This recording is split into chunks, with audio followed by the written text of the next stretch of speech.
আসসালামু আলাইকুম। আশা করি সবাই ভালো আছেন। আমরা আল্লাহর রহমতে ভালো আছি। আজকে দেখব বেলে মাছের চচ্চড়ি।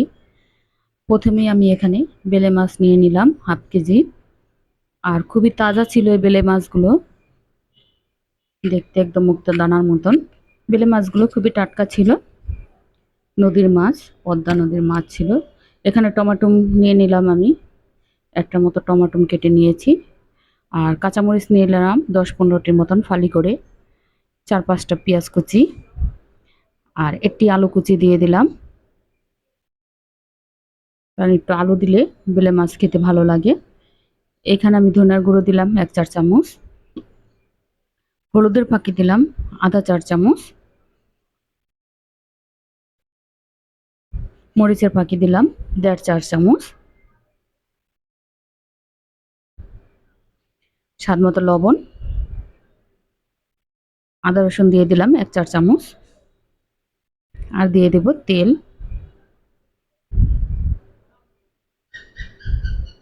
এখানে একটু তেলের পরিমাণটা বেশি দিতে হবে, কারণ তেলটা দিলে বেলে মাছ খেতে বেশি মজা হয় তেলের উপরে, যেহেতু এটা আজকে চচ্চড়ি করব তার জন্য একটু তেল বেশি লাগবে। এবার আমি সবগুলো উপকরণ একসাথে ভালোভাবে হাতে মাখিয়ে নিব। আর এরকম মাখিয়ে রান্না করলে সেই তরকারির টেস্ট আরও ভালো আসে, খুবই মজাদার হয়। এবার এখানে আমি সামান্য পরিমাণে পানি দিয়ে দিব। বেশি পানি দিব না, তাহলে বেলে মাছগুলো গলে যাবে। অল্প পানি দিলাম, যেহেতু এটা পানিটা একবারে শুকিয়ে ফেলবো। এখন আমি চুলায় বসিয়ে একটা ঢাকনা দিয়ে ঢেকে দিব। কিছুক্ষণ পর ঢাকনাটা উঠিয়ে আবার একটু নেড়ে চেড়ে নিব। আর এরকম বেলে মাছের চচ্চড়ি খুবই ভালো লাগে ধনেপাতা দিয়ে গরম গরম ভাতের সাথে। আমার বেলে মাছের চচ্চড়িটা হয়ে গেছে।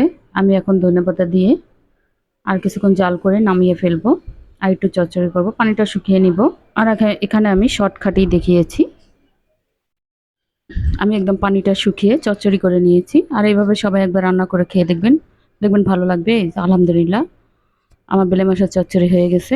দেখতেও দারুণ লাগছে। সবাই ভালো থাকবেন, আমাদের জন্য দোয়া করবেন। আল্লাহ হাফেজ।